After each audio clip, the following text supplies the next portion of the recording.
Monsieur Joël Labbé pour le groupe GEST. Monsieur le ministre, mes chers collègues, on ne le dit jamais assez, on est mal parti. Notre forêt est mal partie, le climat va mal, l'ensemble de notre biodiversité va mal également, tout cela étant lié. Ma question concerne l'usage des pesticides de synthèse en forêt.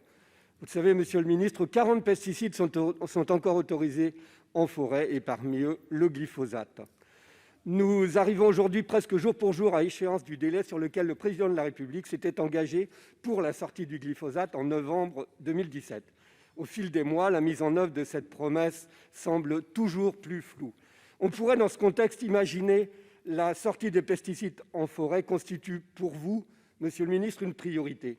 Elle est en tout cas réclamée par les citoyens qui ont été des milliers à signer un appel en ce sens lancé par l'ONG très responsable Noé Biodiversité en 2019.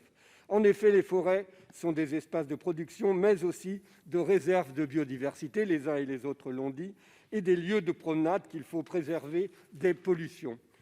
Et les alternatives sont déjà là, puisque l'ONF a abandonné le glyphosate dès 2018 et l'ensemble des pesticides en 2019. Nous les recevions ici même il y a un an lors d'un colloque pour nous présenter leurs solutions. Pourtant, l'ANSES, en septembre dernier, écartait la quasi-totalité des alternatives au glyphosate en forêt, non pas pour des raisons d'impasse technique, mais du fait d'inconvénients pratiques et économiques. Un arrêté étendant la loi Labbé à de nouveaux espaces devra être publié très prochainement et je le salue. Mais la forêt n'est, selon nos échanges avec la ministre, pas concernée par ce texte.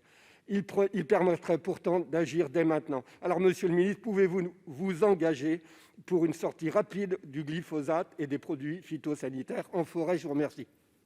Monsieur le ministre. Merci Madame la Présidente, Monsieur le sénateur Labbé. On a souvent discuté ensemble de ces questions ces derniers mois. Vous savez, moi, j'ai une approche qui est assez raisonnée de tout cela. Je l'ai dit à la tribune, il nous faut absolument protéger l'environnement, il nous faut absolument considérer la forêt dans tout ce qu'elle a d'important pour les citoyens que nous sommes, c'est-à-dire ce poumon vert, c'est-à-dire cet écosystème environnemental, c'est-à-dire également une forêt qui se cultive.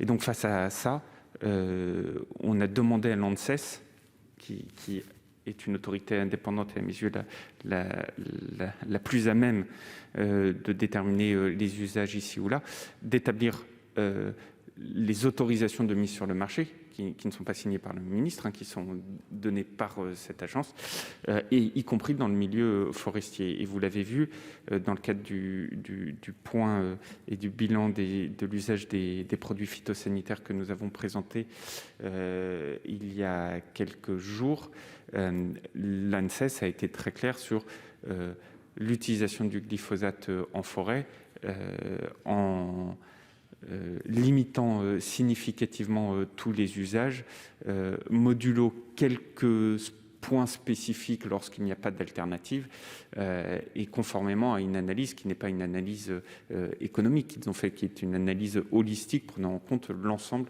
des approches nécessaires, environnementales, substitution mécanique au travail et donc faisabilité in fine. Et je crois que l'ANSES, là aussi, a fait ce travail avec beaucoup de sérieux qui nous permet de tracer cette voie et, je le redis, de pouvoir sortir du glyphosate dès lors qu'une alternative existe, et c'est ce qu'on fait avec beaucoup de détermination. On a encore rajouté des moyens financiers importants pour investir dans la recherche et trouver le plus rapidement possible toutes ces alternatives.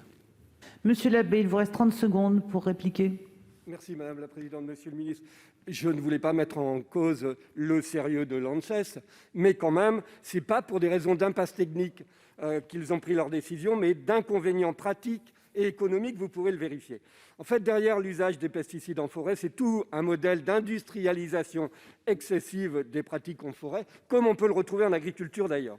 Le glyphosate est lié à la pratique des coupes rases, qui n'est à ce jour toujours pas encadrée.